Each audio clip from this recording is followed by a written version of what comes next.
Chile es un país montañoso. El 80% de su superficie corresponde a terrenos de altura. A lo largo de su historia, estas montañas han sido para el chileno base de su economía, fuente de su lento progreso.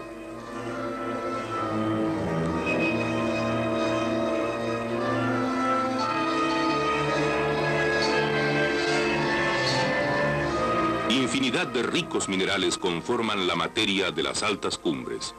El cobre es uno de ellos. Chile fue y es conocido en el mundo por su cobre. Fue y será también el gran abastecedor del metal rojo.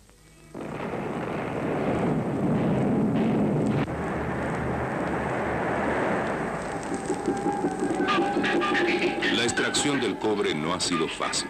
En las minas a tajo abierto, calor sofocante, viento, polvo. En las subterráneas, el otro extremo. Temperaturas de 20 grados bajo cero, nieve, avalanchas, derrumbes.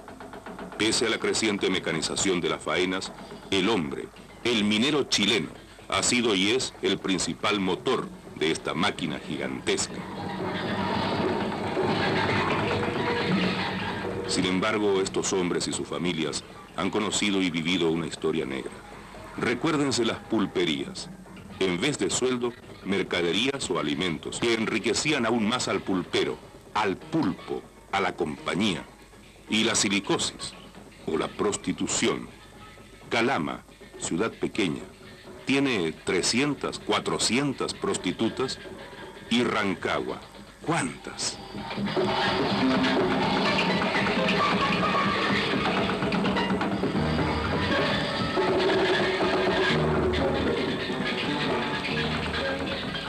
En 50 años, las compañías norteamericanas se llevaron 1/3 de lo que es Chile, o 1/3 más de Chile, en crecimiento y progreso. Lo que se llevaron es lo que no tenemos, 1/3 más de edificios, de hospitales, 1/3 más de escuelas y de universidades, 1/3 más de habitaciones, 1/3 más de todo lo que vemos a nuestro alrededor y que no alcanza para todos. Se llevaron también 1/3 más de nuestra dignidad, de nuestra soberanía, para emprender el despegue y levantarnos del subdesarrollo.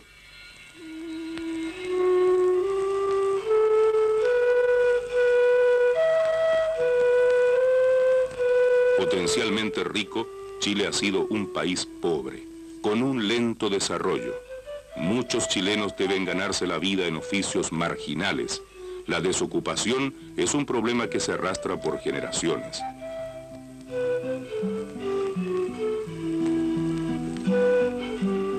El más fuerte azote del subdesarrollo lo reciben los niños. 25 de cada 1000 de ellos nacen muertos cada año. Los que sobreviven afrontan la desnutrición, el analfabetismo. 30% de ellos sufren de deficiencias mentales. Pero cada familia proletaria sabe esto mejor que las estadísticas. Solo tiene que recordar que el mal tiene nombre y apellido, padre y madre. Subdesarrollo chileno, hijo de imperialismo y de dependencia.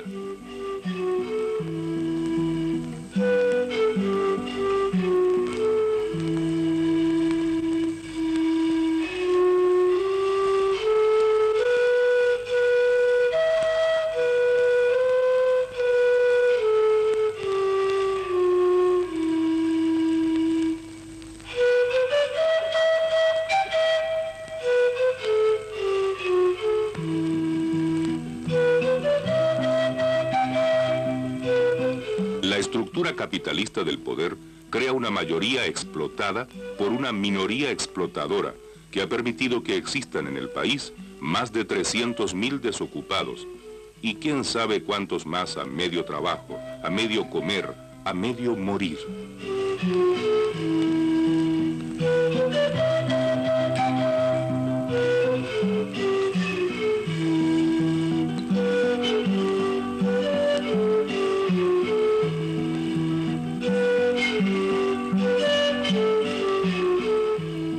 La vida bajo el subdesarrollo es así, arrastrada, pobre, mezquina.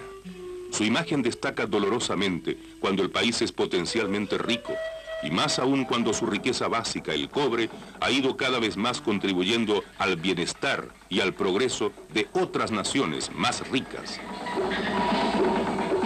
A partir de la segunda revolución industrial, el cobre fue adquiriendo una importancia espectacular por sus múltiples usos en la industria electrónica, de la construcción, de la automotriz. Su precio en el mercado mundial aumentaba constantemente. Así, el esfuerzo financiero de las compañías norteamericanas del cobre para echar a caminar a comienzos de este siglo los gigantescos minerales chilenos fue mínimo. Con una inversión inicial de algo más de $3 millones, el resto lo obtuvieron de las propias utilidades, utilidades que hasta los niños mineros ayudaron a producir.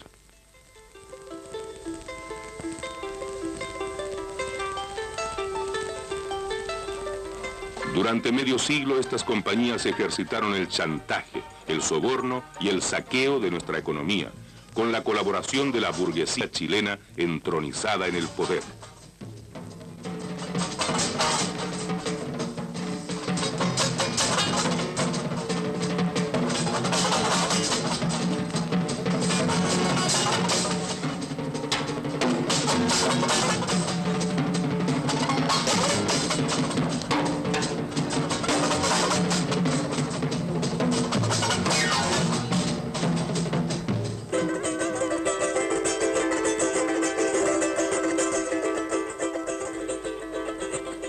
En 50 años de este siglo se fue gestando la unidad del pueblo, en heroicas luchas contra el enemigo interno, la burguesía, y contra el imperialismo norteamericano, representado por las grandes compañías del cobre.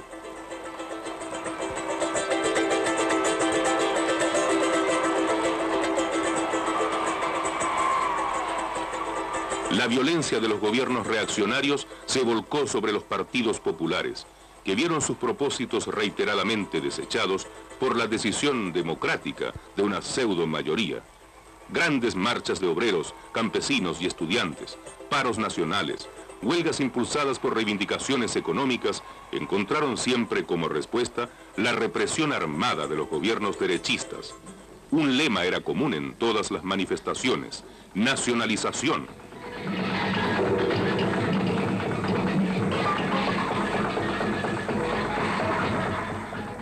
Para sus guerras, justas o de agresión, el imperialismo usó a Chile a su antojo.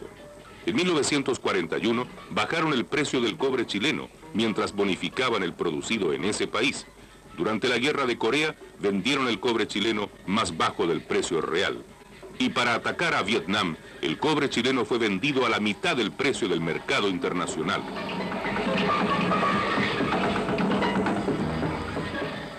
Pese a las luchas que se daban para denunciar los escándalos del cobre, los gobiernos reaccionarios no trepidaron en otorgar a las empresas extranjeras nuevas granjerías, nuevos tratos, nacionalizaciones con apellido, que se traducían en ganancias netas para los monopolistas. Cada barra de cobre embarcada dejaba un hoyo de miseria en Chile y daba en cambio a Estados Unidos un nuevo aporte a su ya rica economía.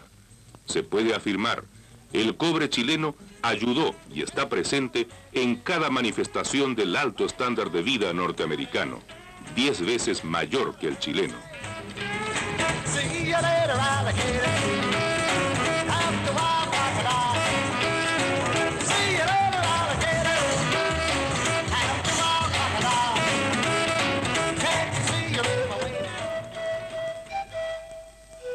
País dependiente, Chile aceptó el estancamiento de su propia industria al dejar que las compañías norteamericanas elaboraran el cobre chileno en Estados Unidos.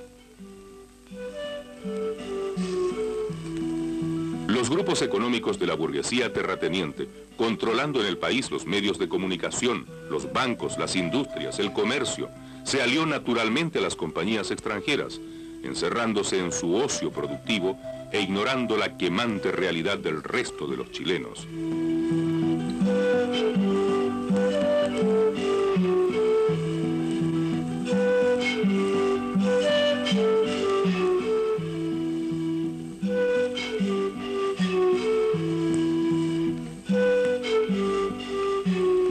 El pueblo conocía desde antiguo a sus enemigos, pero estos, con el poder político y el poder económico en sus manos, lograron mantener a gran parte de la población sumida en la miseria y en la inacción. Tan fuerte era el poder del imperialismo que parecía que jamás podría cambiar esta situación.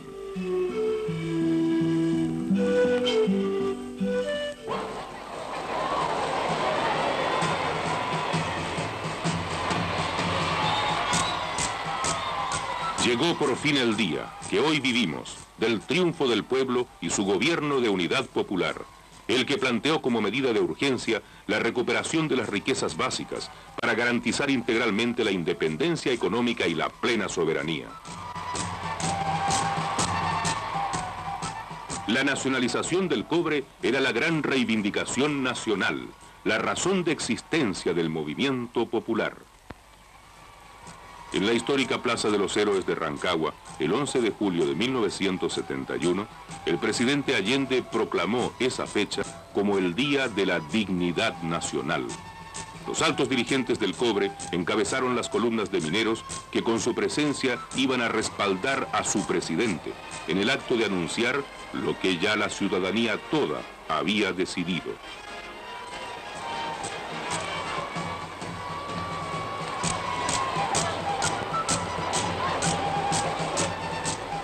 La incorporación del cobre al área de propiedad social servirá de base al sistema que debe regir en Chile y que será capaz de orientar la economía e impulsarla hacia el desarrollo. Por eso, al llamar ese día el presidente Allende a un acto en la Plaza Heroica de Rancagua, lo hacía para proclamar la segunda independencia de la patria. Consciente de la responsabilidad de los trabajadores del cobre para consolidar esta victoria, dijo: los trabajadores del cobre no serán dueños de las minas para beneficio exclusivo de ellos.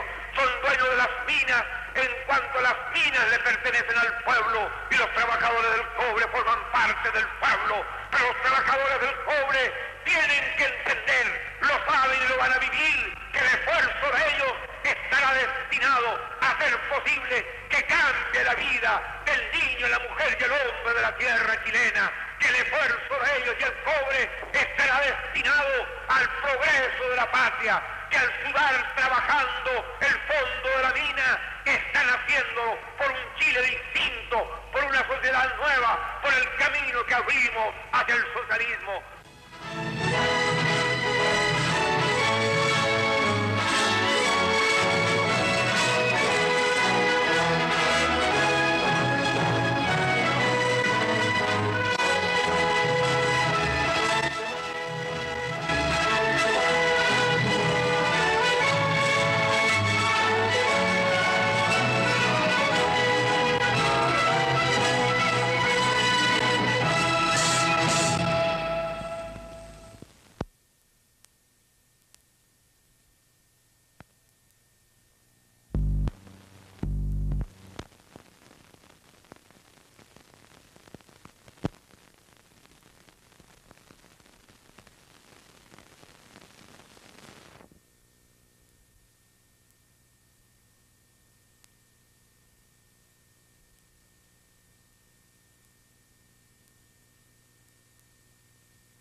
Chile es un país montañoso.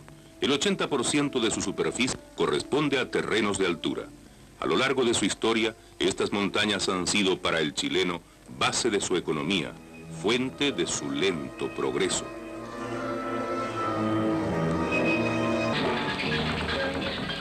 En 50 años, las compañías norteamericanas se llevaron 1/3 de lo que es Chile, o 1/3 más de Chile, en crecimiento y progreso. Lo que se llevaron es lo que no tenemos: 1/3 más de edificios, de hospitales, 1/3 más de escuelas y de universidades, 1/3 más de habitaciones, 1/3 más de todo lo que vemos a nuestro alrededor y que no alcanza para todos. Se llevaron también 1/3 más de nuestra dignidad, de nuestra sociedad negra. Recuérdense las pulperías. En vez de sueldo, mercaderías o alimentos que enriquecían aún más al pulpero, al pulpo, a la compañía, y la silicosis, o la prostitución. Calama, ciudad pequeña, tiene 300, 400 prostitutas, y Rancagua, ¿cuántas?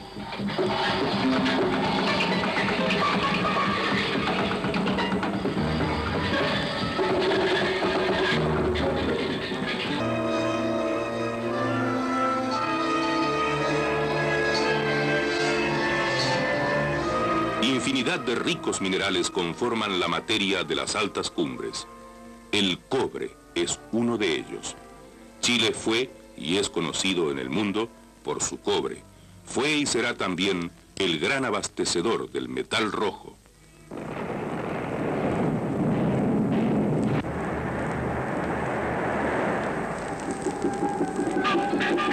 La extracción del cobre no ha sido fácil. En las minas a tajo abierto, calor sofocante, viento, polvo. En las subterráneas, el otro extremo. Temperaturas de 20 grados bajo cero, nieve, avalanchas, derrumbes. Pese a la creciente mecanización de las faenas, el hombre, el minero chileno, ha sido y es el principal motor de esta máquina gigantesca. Sin embargo, estos hombres y sus familias han conocido y vivido una historia